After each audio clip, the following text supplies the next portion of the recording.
Subscribe to the channel. Thanks for watching. Thanks. I'd like to thank today's sponsor, which is, just kidding, it's me in the garage. So please subscribe to the channel. It would mean a lot to me. Thanks. All right, what's up, freaks? We're back in the garage. We're back with the 3rd gen 2000 two-wheel drive automatic pavement princess. 3rd gen, best gen. The transmission dipstick on these cars is like 8 feet long, and it's, in my opinion, very difficult to read. It's one of the hardest dipsticks I've ever had to try to read. For me, it's really tough to fish it all the way down there with all the bends, pull it out fast enough, and get a good read on the stick. I'm gonna try 2 things to try to alleviate this pet peeve. 1, trim off some of the excess on the end of the stick, and I'm also going to polish up the one that I have, and hopefully I can get a better read on this stick. So let me get set up. Check out my channel for the video that I did on the drain and refill. Also check out the links down below, and I'll put the exact fluid that I use. I feel like it's the best deal. You can get it in a gallon and also quarts. It's a multi-purpose ATF,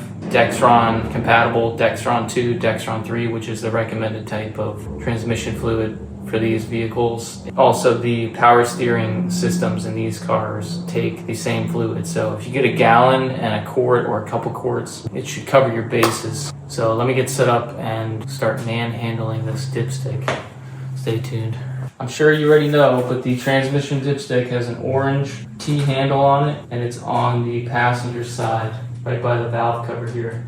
It's like 50 feet long, so pull it out and get a rag and start by just wiping it clean. So here's the dipstick. It has an orange T-handle. It's got an O-ring, and you can see how it's all janky and bent from just fishing this thing down in there. There's 2 factory twists in it, one right there, and of course you have the Dexron 2 markings, your hot measurement there, another factory twist, and then the cool reading. And then you can see all this extra stick below the cool line. So my first step here before I trim it is to just shine this up and polish it up. All right, I'm just gonna try some degreaser spray gel Goo Gone. You can use anything you want, water. And I'm just gonna use some 2000 grit sandpaper.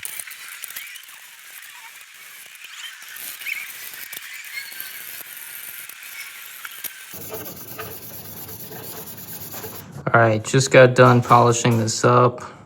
Everything worked out. I still have my stamped letters. The 2000 grit was gentle enough not to wear those away. They're there. It's just really hard to show it on the camera. It's hard to focus now that it's polished, but I polished it basically past all of the twists. It's about halfway up the stick. From halfway down, I've got, for the most part, a full polish on the stick, and right now I feel that this is going to be much easier to read, and it's going to be easier to see the quality of the fluid because the background is now going to be silver and polished. Let me get set up and trim this stick. Reform the tip. Be right back. All right, I'm over here at the grinder. Here's my mark. My perpendicular line is where I'm going to cut it off. I ended up measuring 5/8 away from the bottom cool mark, and then I have a little shape drawn out. I'm gonna try to match this original point here and then bend it. I'm leaving about 5/8 on the stick. I'm removing about 1 5/8. All right, here we go.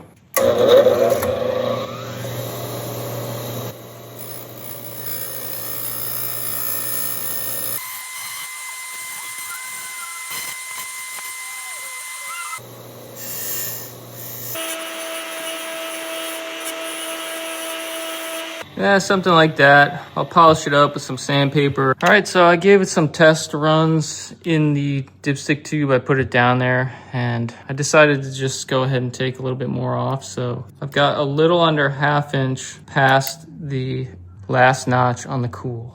I shaped it on the grinder, and then I just smoothed it out on the wire wheel.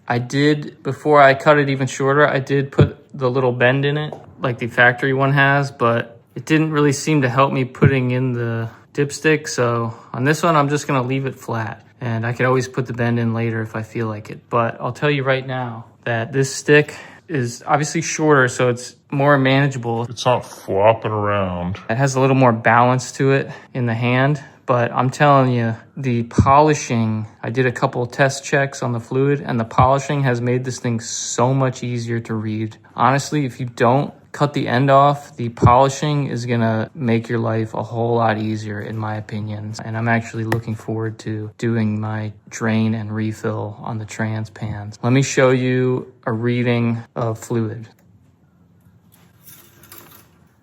But the stick goes in, it definitely goes in easier. I can definitely say that. I'll do my best to try to get a shot of this. It's kind of tricky. It's hard with the camera, and it's hard because it's shiny now. But I can tell you with certainty that I'm right here. It's hard to show you, but hopefully this comes out.